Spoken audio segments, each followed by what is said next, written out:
tal? ¿Cómo están? Bienvenidos una vez más a 3.14. Mi nombre es Sayori14 y en el video de hoy, como ya lo vieron en el título, vamos a estar hablando sobre Paul Erdos.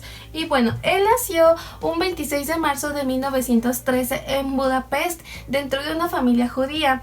A pocos días antes de que él naciera, sus dos hermanas mayores, que tenían entre 3 y 5 años, habían fallecido de fiebre escarlata, lo cual ocasionó que sus padres se volvieran demasiado sobreprotectores y consentidores con él.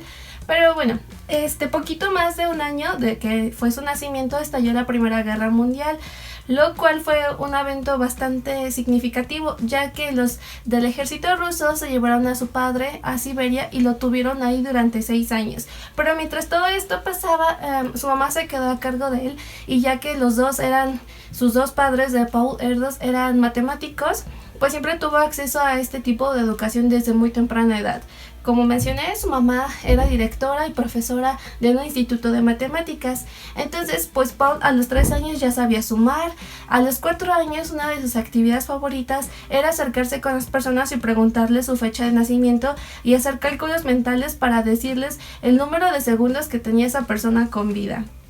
Pero bueno, la situación se empezó a poner un poco complicada, terminó la Primera Guerra Mundial y su papá regresa, pero el nacionalista de derecha Miklos Horthy, él tomó el control del país y empezó a implementar este tipo de leyes como antisemitas, y él sabía que tenía que huir de Hungría, sabía que ya no era opción seguir en ese país, pero afortunadamente en 1930 se le permite el acceso a la universidad, ya que él había ganado un concurso de un examen nacional. Entonces él ingresó a la universidad gracias a ello, a pesar de que no se les permitía el acceso por ser judíos. Cuando Paul se encontraba en su segundo año de universidad y con tan solo 18 años, encontró una demostración bastante simple para el teorema de Chebyshev, el cual dice lo siguiente: que todo número mayor que 1 entero, y entre ese número y su doble debe de haber al menos un número p, que un número p es un número primo. Ya sabemos que los números primos son estos números los cuales solamente son divisibles por sí mismos, y la unidad. Aquí tenemos el ejemplo entre el 2 y el 4, el doble del 2 es el 4, y el número primo que se encuentra entre estos dos es el número 3. Asimismo pasa con el 3 y su doble, que es 6. El número primo que se encuentra entre ellos dos es el 5. En el caso del 4 y su doble, que es 8, hay dos números primos, los cuales son el 5 y el 7. Con esta demostración, él se inspiró a encontrar, ya sea solo o en colaboración de otros compañeros, demostraciones sencillas y simples, pues él creía que esta era la mejor forma de demostrar los problemas matemáticos. Él creía en las verdades matemáticas y que estas verdades matemáticas solo se descubren, más no se inventan, y que estas estaban todas escritas en un libro del Supremo Fascista. Así era como él llamaba a Dios. Pero él creía que estas estaban en un libro transfinito. Transfinito es un concepto matemático para definir algo más grande que el infinito. Y este libro estaba lleno de los teoremas y de las verdades del universo.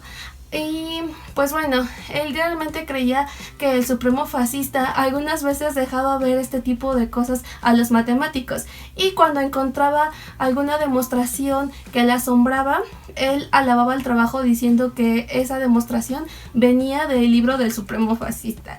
De hecho, en una conferencia en el año de 1985, dijo que realmente no tendrías por qué creer en Dios, pero que sí tendrías que creer en el libro, y ya que él mismo dudaba de la existencia de Dios. En 1934 obtuvo su licenciatura, pero no solamente obtuvo la licenciatura, con tan solo 21 años también obtuvo el doctorado.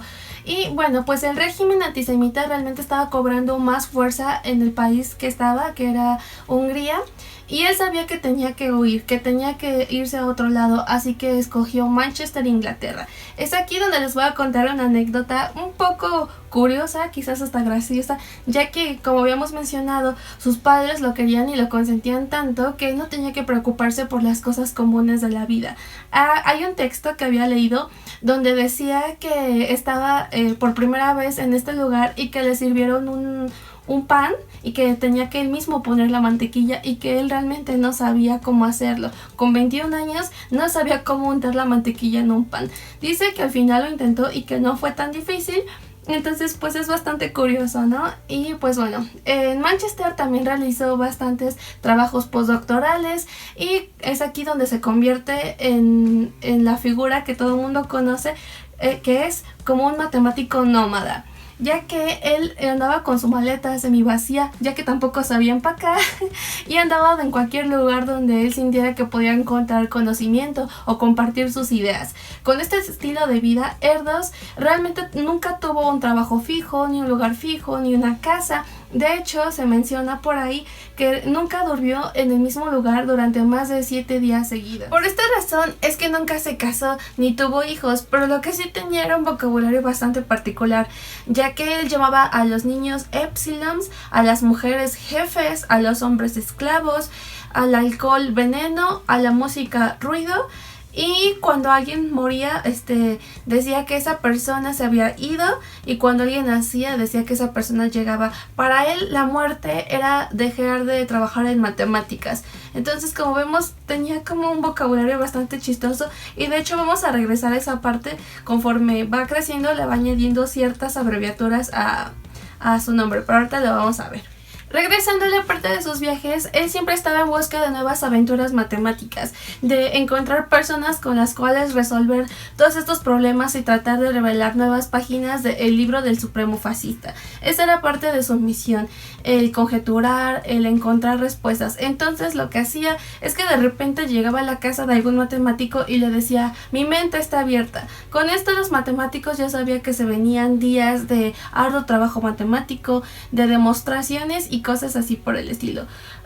Y a pesar de que ese era el sentido de la vida para Paul, también tenía su corazón. De alguna otra forma era una persona bastante humana, ya que el dinero que lograba juntar por sus investigaciones o por otras cosas, lo daba a las personas que le conmovían y también a los pequeños epsilons. Hagan de cuenta que les planteaba problemas matemáticos, y si esos niños eran capaces de resolver el problema que Paul les planteaba, pues igual les daba dinero. Y si veía potencial en ellos, pues se encargaba de encontrar como conexiones para que ese niño siguiera estudiando y se convirtiera en un futuro matemático. También lo que hacían era que acudía con otros matemáticos que estaban trabajando en diversas cosas, y si él podía aportar, pues lo hacía, y realmente lo hacía sin esperar nada a cambio, sin esperar que este investigador lo nombrara en su paper o algo así por el estilo. Él creía que el hacer matemáticas era como una labor social. Él siempre estaba muy ocupado y muy preocupado por los pequeños epsilon. Realmente él estaba muy interesado en que ellos se fueran a convertir en matemáticos. Incluso hay una foto donde está conviviendo con Terence Tao. Obviamente aquí era él bastante niño, pero actualmente Terence es uno de los matemáticos más importantes que existen. También en 1984 le otorgaron el premio Wolf por sus aportaciones dentro del área de matemáticas, dentro de teoría de números, combinatoria, probabilidad, teoría de conjuntos, análisis matemático, sino que también se lo dieron por promover personalmente a los matemáticos alrededor del mundo. Por todo esto, los viajes que realizaba, es que Estados Unidos lo consideraba un espía comunista, y Hungría lo consideraba como un espía de los Estados Unidos. Realmente hubo como un poquito de conflicto entre estos dos países, pero finalmente se logró resolver esa situación y regresó a esos países. De hecho, se estima que visitó aproximadamente 25 países. Entonces él realmente estaba como súper entusiasmado en conocer diferentes regiones, lugares, países y personas. Esa era su pasión. Por lo tanto, es que gracias a todo esto se le conoce como un nómada matemático. Algo bastante curioso es que Paul, conforme iba envejeciendo, añadía ciertas letras a su nombre para irse definiendo. Por ejemplo, si lo hubieses conocido a los 55 años, se hubiese presentado como Paul Erdős PGOM, que significa pobre gran anciano. Con 60 años añadió las letras LD, que significa muerto viviente. Con 65 años añadió un AD, que significa descubrimiento arqueológico. Con 70 años añadió otro LD, que significa legalmente muerto. Y finalmente con 75 años, por último puso CD, que significa cuenta como muerto. Esto realmente tiene un significado bastante curioso, y es que en la Academia de Ciencias en Hungría, después de cumplir 75 años, aunque siguieras contando con los privilegios de un miembro, por tu edad dejaban de considerarte como uno. Y pues al final de cuentas ninguna de todas esas aberraciones tenía sentido, ya que pues él seguía trabajando, seguía siendo alguien bastante productivo, y pues sí, seguía haciendo diferentes cosas a pesar de tener más de 75 años. De hecho, algo que estaba, pues es como un poco curioso, ya que él mismo no estaba como muy orgulloso, pero es que consumía anfetaminas. Entonces esto le permitía a Paul permanecer hasta 20 horas despierto para poder realizar esas actividades de matemáticas. Paul Erdős es considerado uno de los matemáticos más prolíficos de toda la historia de las matemáticas, solamente después de Leonhard Euler. A pesar de que Erdős produjo más artículos, Euler produjo más páginas, entonces es la razón por la que Erdős es considerado como el segundo. Pero hay algo bastante curioso. Como ya hemos visto, a Erdős le gustaba colaborar, le gustaba salir y estar con sus amigos matemáticos y trabajar juntos. Hay algo bastante curioso que se llama el número de Erdős, y se los voy a ejemplificar con este pequeño grafo. Esto sirve para medir las distancias colaborativas entre Paul Erdős y alguna otra persona o investigador. Aquí tenemos el ejemplo. Por ejemplo, Paul Erdős está aquí en el centro y él tiene el número 0. Pero también tenemos el ejemplo de Daniel Klein, el cual está aquí. Y como él trabajó directamente, él tiene el número 1. Aquí tenemos el ejemplo de Albert Einstein, el cual, como nunca colaboró directamente con él, pero sí colaboró con alguien que trabajó con Erdős, entonces él tiene el número 2. Y asimismo con Richard Feynman, que tiene el número 3, y Carl Sagan, que tiene el número 4. Colaboradores directos, es decir, que tengan el número 1, se tiene un estimado de 483 personas. Y pues obviamente esas personas también han trabajado con otras, entonces se tiene un estimado de 5.337 personas para el número de Erdős 2. Y pues al final de cuentas esto funcionó para convertirse como una herramienta que sirve para medir la colaboración entre investigadores, y al final pues resulta un poco útil y bastante curioso. Hay otras representaciones, se las voy a estar dejando por aquí. Y pues bueno, vamos a continuar. Y pues sí, al final esto sirvió como una herramienta para medir las distancias colaborativas, para estar como monitoreando todo este tipo de colaboraciones entre diferentes investigadores. De hecho, después de ahí surgió como una especie de chiste, el cual es como el número de Erdős-Bacon, el cual combina el número de Erdős, pero también combina el número de Bacon. El número de Bacon es por un actor que se llama Kevin Bacon, entonces es justamente lo mismo, nada más que en lugar de poner aquí a Erdős, se pone a Bacon, y ya con eso puedes obtener tu número de Bacon. Entonces lo que hace en la combinación de Paul Erdős con Bacon es obtener la suma de ambos, y ese va a ser tu número. Por ejemplo, Richard Feynman tenía un número de Bacon 3, entonces más la suma de Erdős, 3 más 3 es 6, ese sería su número. Entonces pues es como algo chistoso eso del Bacon, pero finalmente pues el número de Erdős sí es utilizado en matemáticas como para definir también quizás hasta un poquito de prestigio, el decir que tienes como el honor de haber colaborado con Erdős. Realmente eso es algo bastante interesante. Y pues así es como ha estado surgiendo todo eso. No sé si alguna vez ustedes habían escuchado sobre este número y sobre lo que mide, pero es bastante curioso, ¿no creen? Y bueno, pues ya para finalizar, Paul Erdős murió, o más bien siguiendo el vocabulario que él utilizaba, se fue un 20 de septiembre de 1996 a la edad de 83 años mientras asistía a una conferencia. Él, como ya lo vimos, realmente estaba súper interesado en las matemáticas, eran su vida. Y pues todo esto, muchas de las cosas que él vivió están registradas en una película, la cual se llama N es un número, el retrato de Paul Erdos. También hay 2 libros, el primero que es como más para pues adultos, por así decirlo, que es El hombre que amaba los números, y también hay una versión ilustrada para niños que se llama El niño que amó las matemáticas.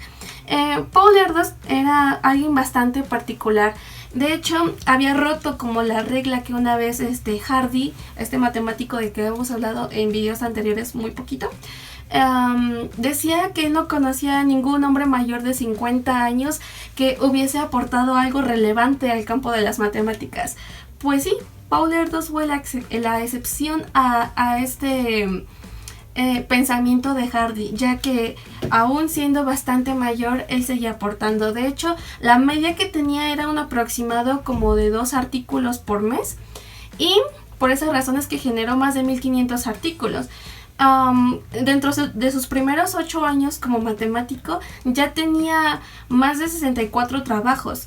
Y 64 trabajos es demasiado, de hecho es el promedio para un matemático que es bastante activo. Ahora imagínense, comparar 64 con 1500, realmente es una muestra de la dedicación que le tenía pues a las matemáticas, y creo que esto es también digno de darse a conocer, de que las personas reconozcan todo el trabajo que hizo, porque realmente sí fue bastante la dedicación que le puso Paul a las matemáticas y el amor a esta ciencia. Y pues bueno, realmente creo que eso sería todo por el video de hoy. Espero que les haya gustado, nos estaremos viendo en un próximo video y yo les mando un muy fuerte abrazo. Bye.